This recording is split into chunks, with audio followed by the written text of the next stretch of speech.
Ontem o Rogério, anteontem, teve um sonho. No sonho tinha um homem e um jumentinho.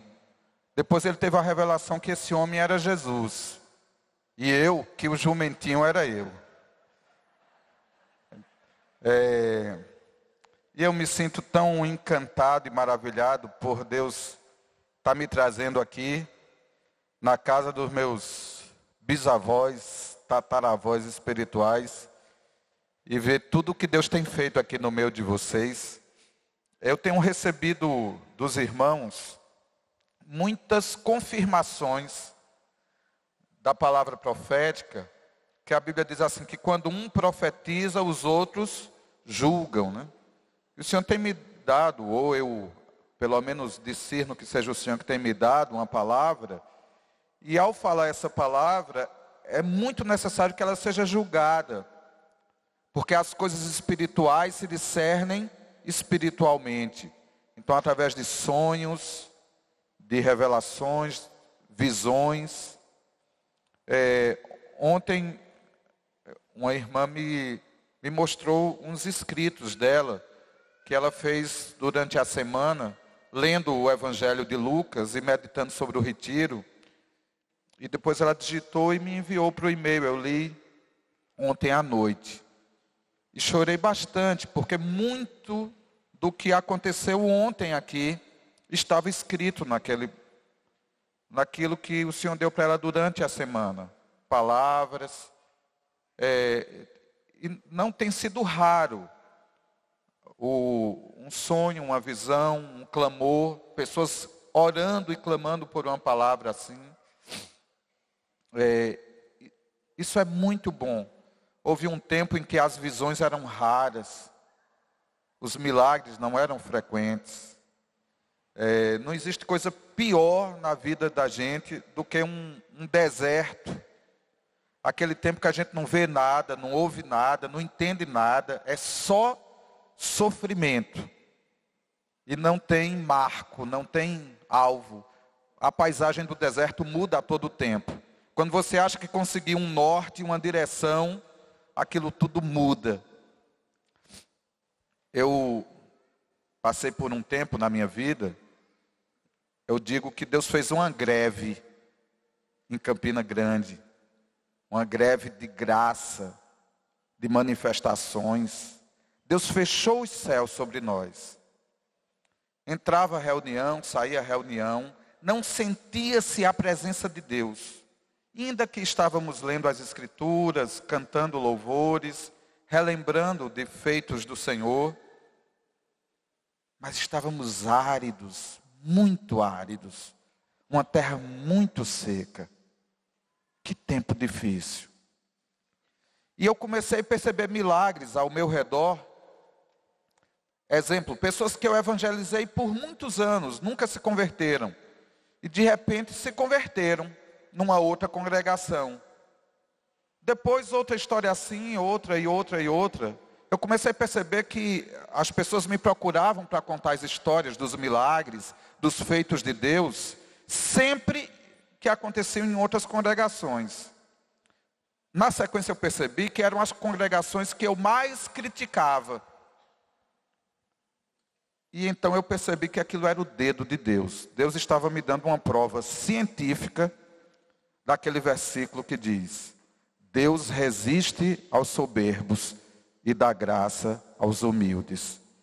Eu descobri que eu tinha muita soberba, porque eu não entendi que a tremenda revelação do propósito eterno, do Evangelho do Reino, do dom do Espírito Santo, da pessoa de Jesus, toda essa glória era dele. E aprove a ele escolher a mim para revelar e aos outros irmãos, mas que a gente não tinha nada com aquilo, mas a gente se sentia orgulhoso e até se sentia melhor que os outros irmãos. E a gente tinha a ilusão que qualquer coisa que Deus quisesse fazer em Campina Grande, tinha que passar por nós. E Deus mostrou para a gente que Ele não está nem aí para as coisas da gente. Ele simplesmente nos ama e quer nos dar a todos aqueles que o buscarem. Deus não olha para a aparência. Deus não olha para para o exterior. Deus olha para corações quebrantados, onde estiverem, em que congregação estiverem. Todas as vezes que 2 ou 3 se reúnem no nome dele, ele está ali. Todas as vezes que alguém fecha a porta do seu quarto, se ajoelha e clama a Deus, ele responde. Nós temos um Deus maravilhoso, encantador. E eu comecei a pedir perdão às pessoas. Vi quantas pessoas eu tinha ferido em nome da verdade. Eu me sentia o embaixador do reino de Deus na terra. E por isso, em nome da verdade do reino, quantos eu feri, quantos eu machuquei, quantos eu disciplinei duramente. E eu saí pedindo perdão a um, a outro. Teve uma família em especial, que eu lembro que por um período de tempo, todas as segundas-feiras à noite, eu não tinha filhos ainda, eu ia com minha esposa na casa desse casal. Um casal que foi muito ferido por nós, enquanto igreja. E eles estavam muito feridos.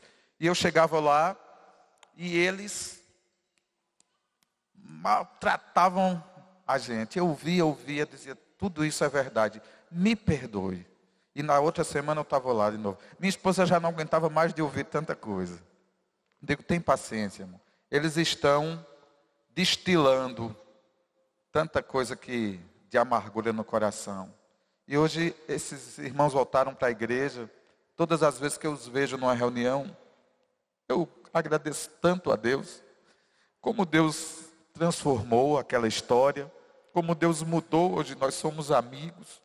Deus me deu a graça de poder receber o perdão deles.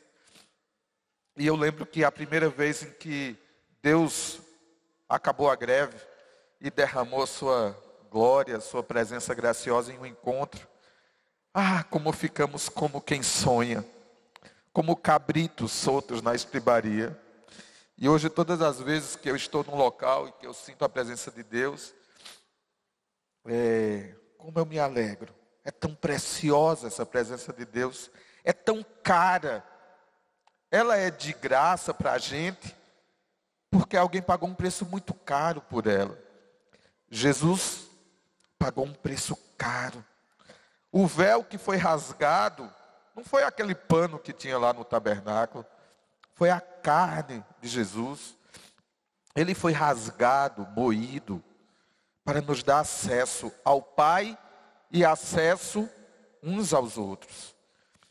E nós precisamos manter um coração humilde e quebrantado para ter essa graça sempre presente.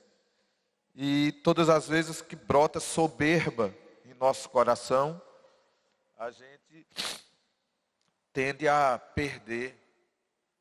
Oh, meu amigo, muito obrigado. Só que não tem lenço que dê conta da... Você imagina que é anos sem chorar, sem sentir nada, só secura.